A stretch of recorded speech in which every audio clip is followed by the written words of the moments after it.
satu jabatan yang baru dibuka, misalnya di Bank Indonesia, di Expert, kita membuka satu jabatan jam 12 malam, jam 3 malam, jam 3 pagi sudah ada 200.000 pelamar untuk jabatan berapa orang yang akan diterima 50 orang. 50 orang yang dalam 3 jam sudah ada 200.000 orang yang mendaftar.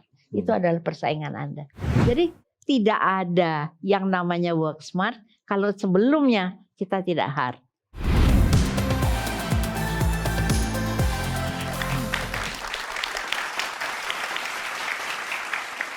Ya, pemirsa, hari ini saya sudah bersama dengan seorang perempuan hebat yang sudah mendedikasikan dirinya lebih dari 4 dekade untuk menolong orang lain, tidak hanya dalam pengembangan karir, mencapai sebuah titik sukses, tapi juga menjadi lebih baik sebagai seorang manusia. Mari kita sambut Ibu Aileen Rahman. Ibu, apa kabar? Baik, Pak Robert. Senang sekali loh Ibu, akhirnya Ibu ada di Diet Talk.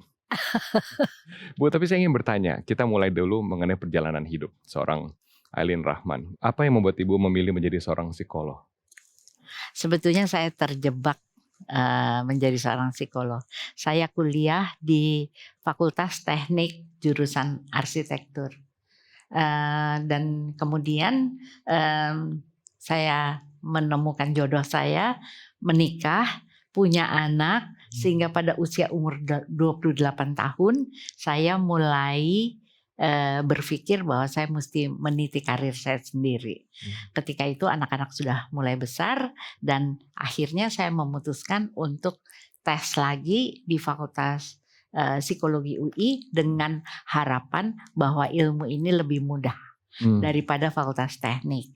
Usia 28, lulus usia 33, ya saya lulus dengan cemerlang dan sejak itu saya bekerja.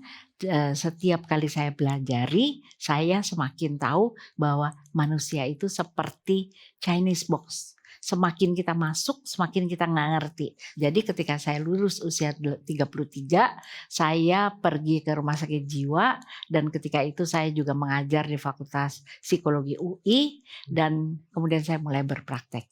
Semakin lama saya semakin tidak mengerti mengenai manusia sampai akhirnya saya memutuskan untuk mengurus manusia bekerja saja. Karena untuk mengurus kesehatan jiwa, saya pikir itu terlalu berat. Karena itu saya memulai masuk ke dunia manajemen SDM. Itu adalah awal dari karir saya sebagai psikolog SDM. Dan sejak itu, 3 tahun kemudian saya mendirikan Expert. Nah, sejak itu hidup saya dedikasikan untuk ilmu psikologi. Itu yang menyebabkan saya kemudian mempunyai greget bahwa saya harus bisa memajukan mutu manusia bekerja di Indonesia. Apa pemikiran utama pada saat Ibu mendirikan Expert dengan konteks pada masa itu? Berarti kalau tidak salah 37 tahun yang lalu kita akan berbicara mengenai tahun 1990 atau 1989, betul ya Bu ya? Ya.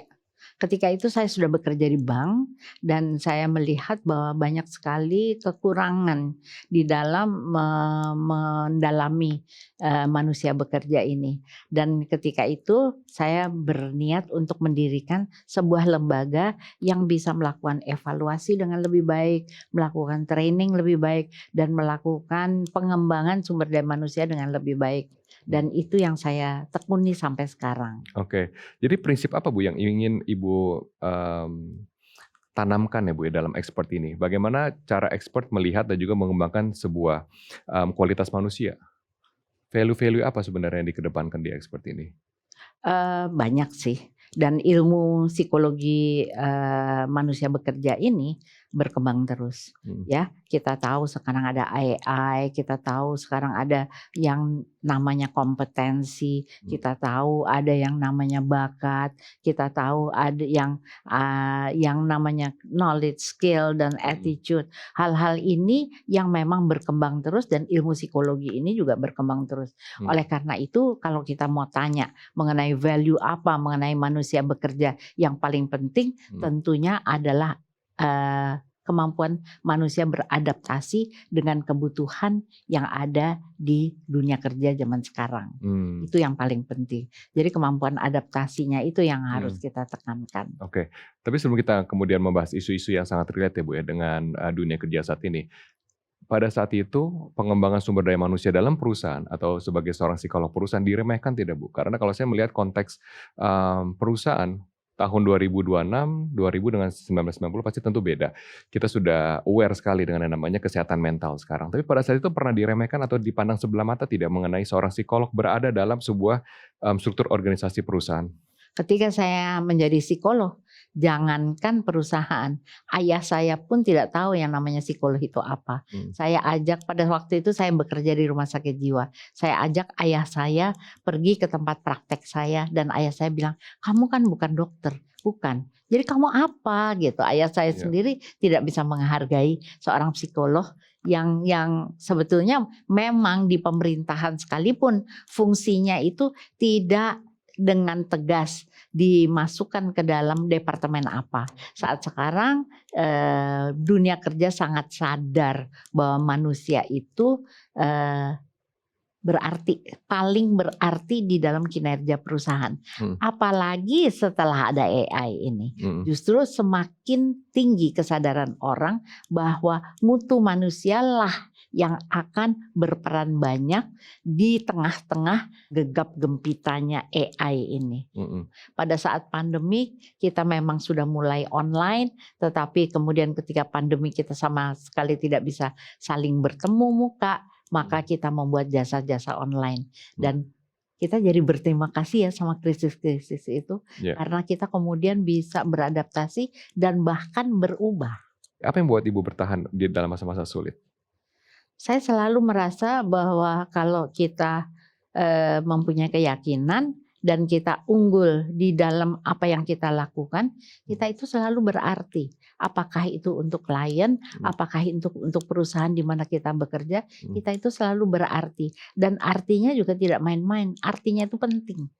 Kita itu penting untuk mereka. Ibu telah kemudian menemani atau mementori generasi, kalau saya hitung berarti dari generasi X, betul ya Bu ya, Y, milenial, sampai sekarang berarti generasi Z, Gen Z dibilang ya. Apa Bu perbedaan terbesar yang Ibu highlight dari setiap generasi dalam masalah karir mereka? Akses di informasi ya. Kalau sekarang Gen Z ini sudah mempunyai akses informasi yang lengkap.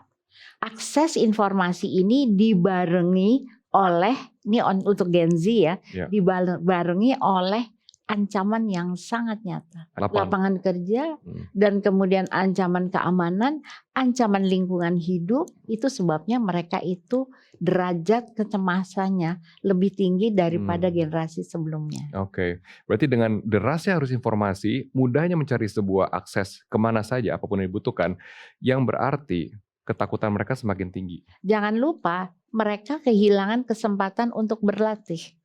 Akibatnya mereka tidak berlatih untuk mengalami cobaan-cobaan atau kesulitan-kesulitan kecil. Saya punya kenalan yang bapak ibunya eksekutif, tetapi anak-anaknya tidak punya pembantu di rumah. Mereka harus memasak makanan mereka sendiri di rumah. Mereka harus cuci baju sendiri karena orang tuanya sangat sadar bahwa hal-hal yang latihan-latihan domestik seperti itu sangat dibutuhkan. Oke, berarti seperti itu tergantung dari rumah lagi Bu ya, kita bicara. Berarti tidak bisa kemudian mengeneralisir bahwa semua Gen Z akan berlaku sama pada saat diberikan sebuah tantangan. Oke, kalau gitu bagi para employer Bu, bagaimana standar ekspektasi untuk memperkerjakan Gen Z sekarang? Tempat kerja yang baik adalah tempat kerja yang memberi jawaban kepada para Gen Z ini. Namun demikian, para Gen Z juga mesti mengejar apa yang mereka tidak pernah latihan apa itu, sebelumnya. Bagaimana? Ya, kerja keras, misalnya kerja kotor.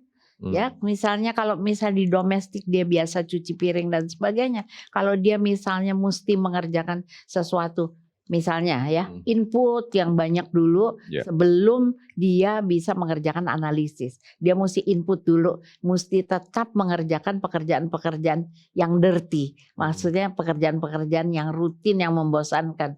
Mereka juga harus membuktikan bahwa mereka tahan banting mengerjakan pekerjaan-pekerjaan yang mungkin mereka tidak minati. Perusahaan sendiri juga mesti berubah ya. Kalau kita lihat banyak sekali perusahaan-perusahaan yang sekarang mengalami fase senja ya. Karena apa? Karena mereka sendiri juga tidak update dengan isu-isu lingkungan, isu-isu hidup yang memang sangat updated untuk menghadapi abad yang selanjutnya. Para Gen Z itu memang senang sekali bergabung di sebuah perusahaan yang purpose-nya itu lebih mulia. Ibu, sekarang ini adalah kesempatan yang spesial. Mereka dari SMK Sismadi, betul ya? Nah, ada yang ingin bertanya tidak kepada Ibu Aileen Rahman? Ya, kamu silakan. Sebelumnya perkenalkan, nama saya Syafa Putri. Saya izin bertanya Ibu, apakah pendidikan formal itu cukup gitu untuk pekerjaan kita ke depannya? Yes, cukup. Saya cerita dari pengalaman saya ya. Apa yang saya dapatkan dari pendidikan formal itu saya catat betul-betul dan saya persiapkan agar catatan itu tidak hilang untuk kebutuhan saya bekerja. Jadi saya tidak pernah menganggap pendidikan formal apapun bentuknya, mata pelajaran apapun itu tidak ada gunanya. Namun demikian, yang kedua adalah kesempatan magang atau kesempatan bekerja. Anda bekerja di bidang DKV. Saat sekarang sebetulnya Anda bisa mulai ketika Anda masih pendidikan, bisa mulai belajar membuat website, bisa membuat desain dan lain-lain. Jadi nomor 1 pendidikan formal jangan dipandang enteng. Nomor 2 pengalaman kerja. Oke. Orang dengan attitude dan karakter tanpa ijazah bisa sukses gitu ya, bisa menjadi self-made katanya. Ibu setuju nggak dengan narasi seperti itu? Ada masa-masa di mana ada masa-masa pada tahun 1960-an di mana banyak sekali city bankers dulu itu tidak mengenyam pendidikan formal tapi kemudian masuk ke dalam dunia perbankan dan mereka bisa sukses. Ketika itu kemudian orang mulai meragukan pendidikan formal. Namun demikian ini tidak terjadi kemudian. Kenapa? Karena pada saat itu perusahaan bisa memberikan pendidikan kepada orang-orang yang putus sekolah dan sebagainya itu dengan cukup waktu dan cukup intensif. Kemudian karena persaingan dan lain-lain, perusahaan tidak bisa menyediakan pendidikan yang demikian bagus. Sehingga sistematika berpikir, sikap disiplin ya, yang namanya disiplin ilmu itu memang harus didapatkan di sekolah. Dan saya tidak pernah mengecilkan apa yang saya dapat dari dosen-dosen yang tua, dosen-dosen yang ngajarnya tidak enak dan sebagainya. Karena ternyata semua itu masuk ke dalam pemikiran saya dan ternyata sangat berguna dalam praktek kerja saya. Tanpa kita sadari. Ya. Betul ya Bu ya, karena bagaimanapun juga contoh-contoh orang sukses misalnya di Silicon Valley Ibu adalah para college dropout. Mereka yang drop out dari universitas. Tapi berapa jam mereka ngulik. Berapa jam mereka ngulik yang kita tidak pernah tahu. Dan nguliknya itu tentunya dengan sistematika tertentu. Dan ingat, mereka itu semuanya jenius. Ya, dan kita 66,23% dari khalayak kita itu bukan jenius tetapi berkecerdasan rata-rata. Barangkali saya misalnya termasuk di 66,23% itu. Saya hanya ber-IQ average. Jadi lebih baik kita tidak melihat para jenius itu sebagai model karena mereka tentunya mempunyai kelebihan-kelebihan tertentu sehingga bisa meniadakan pendidikan formal. Betul. Ada yang ingin bertanya lagi? Silakan. Saya Hilman Aditya dari SMK Sismadi ingin bertanya, apa contoh persaingan dan tantangan yang harus dihadapi ketika sudah terjun ke dunia kerja? Yang jelas persaingan itu memang sudah ada, dan persaingan itu seperti lomba. Apa yang dibutuhkan untuk bersaing itu? Anda memang mesti lari paling kenceng, kerja paling keras, dan paling pintar, menjawab paling cepat, menjawab paling tepat. Tidak ada pilihan lain. Jadi kita mesti apa? Mesti belajar gila-gilaan, mesti latihan gila-gilaan agar supaya kita bisa memenangkan persaingan yang masih di SMK itu. Tapi kemudian di dunia kerja bukan 30 orang, ya. Satu jabatan yang baru dibuka, misalnya di Bank Indonesia, di Expert, kita membuka satu jabatan jam 12 malam, jam 3 malam. Jam 3 pagi sudah ada 200.000 pelamar untuk jabatan berapa orang yang akan diterima? 50 orang. 50 orang yang dalam 3 jam sudah ada 200.000 orang yang mendaftar. Itu adalah persaingan Anda. Misalnya kita bilang work smart ya. Tetapi smartnya itu bisa didapatkan oleh istilah saya kegiatan ngulik. Kalau kita tidak ngulik, dan itu sebetulnya harus dihitung ya. Ngulik itu walaupun kita bermain HP, tapi itu juga harus dihitung sebagai hours of work. Ya. Ngulik itu dalam arti adalah curiosity, Bu ya? Ya, curiosity sampai kita mendapatkan jawaban.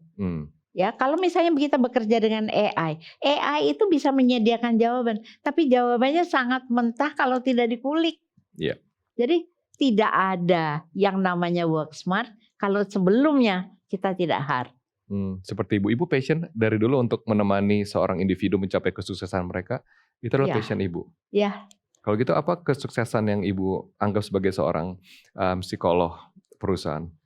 Saya memang orang yang kepo sekali dan curiosity saya tinggi. Jadi what is going on di satu perusahaan, apakah itu perusahaan klien, apakah itu perusahaan tempat saya bekerja, saya ingin tahu sampai ujungnya. Dan ya jangan cepat patah ya, jangan cepat patah. Saya kepada cucu, kalau misalnya cucu saya misalnya sudah melamar kerja 5 tempat dan tidak terima, saya bilang kamu belum mendaftar 1000 tempat. Mestinya kamu mendaftarnya sampai 1000 tempat, barangkali yang ke 999 kamu diterima. Tidak boleh patah. Iya, tidak boleh gampang patah. Ya. Ibu umur 75 tahun betul? Ya, yes. Ya. Dan Ibu masih semangat bekerja. Ibu gak mau bengong di rumah, Ibu tidak mau santai, Ibu tidak mau pensiun. Apa itu pensiun? Apalagi yang mereka 17 tahun, 18 tahun, 19 tahun. Betul ya Bu, sikap hidup. Karena itu Ibu begitu produktif, Ibu mengeluarkan buku. Ya. Buku terakhir Ibu adalah Catatan Seorang Pejalan. Ketika saya ketika memasuki tahun 2025 saya shock. Aduh, ini saya masuk umur 75, saya mesti ngapain ya? Orang bilang, kamu udah waktunya istirahat gitu. Saya istirahat, saya ngapain? Memang saya udah biasa menulis buku. Tetapi buku itu biasanya kiat-kiat dan dari ilmu-ilmu manajemen sumber daya manusia. Namun demikian tidak ada salahnya saya menggali apa-apa yang pernah saya alami, apa-apa yang pernah saya pelajari, agar supaya bisa dibaca oleh generasi selanjutnya. Kita masuk dalam fase di mana kita sekarang waktunya untuk memberi. Jadi saya menulislah buku itu dalam 3 bulan. Dalam 75 pelajaran yang saya dapat dan bisa saya bagi. Boleh tidak Bu bagi? Setiap manusia Indonesia khususnya menonton Dai Talk memegang value ini dalam perjalanan hidupnya. Satu, service attitude. Ternyata dalam perjalanan hidup saya, ternyata ada buku yang namanya servant leadership. Di mana servant leadership itu prinsipnya adalah seperti pilot. Seorang pilot sekeren-kerennya dia dan dipatuhinya oleh orang, dia itu adalah leader yang tetap melayani. Dia harus menjaga keamanan penumpang, dia harus menjaga agar supaya pesawatnya itu mulus jalannya dan lain-lain. Jadi seorang pilot itu adalah contoh servant leader yang bagus. Nah, itu belakangan saya tahunya. Sebelumnya saya menyadari bahwa servis itu menservis orang itu sangat besar gunanya. Hmm. Nah kebetulan saya anak paling kecil dari 5 bersaudara.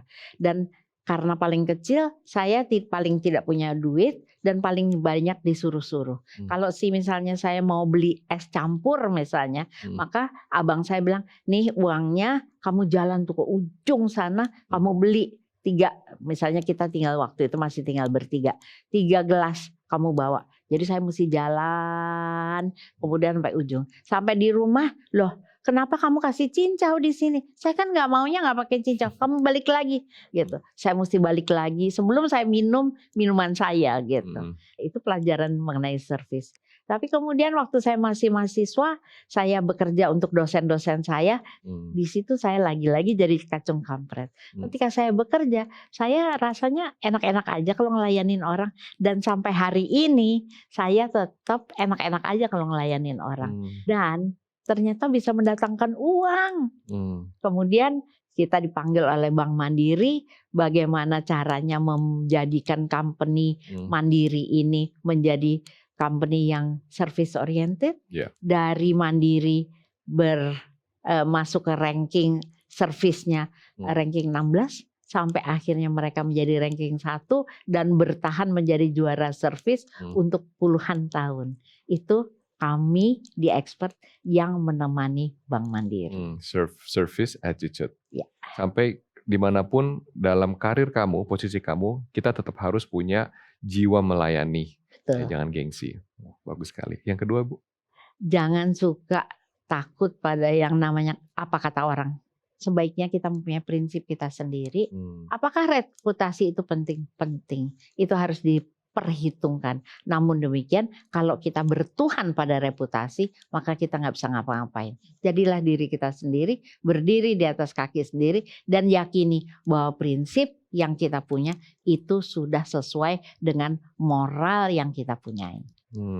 Sederhana aja. Apa yang kita pernah pelajari secara moral kita pegang. Itu aja.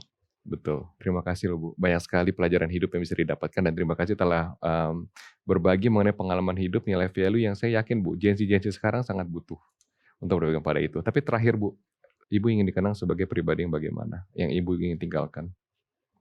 Mungkin saya ingin dikenang sebagai ibu yang baik. Above all. Terima kasih Bu telah berbagi di Talk. Kita berikan tepuk tangan untuk Ibu Aileen Rahman.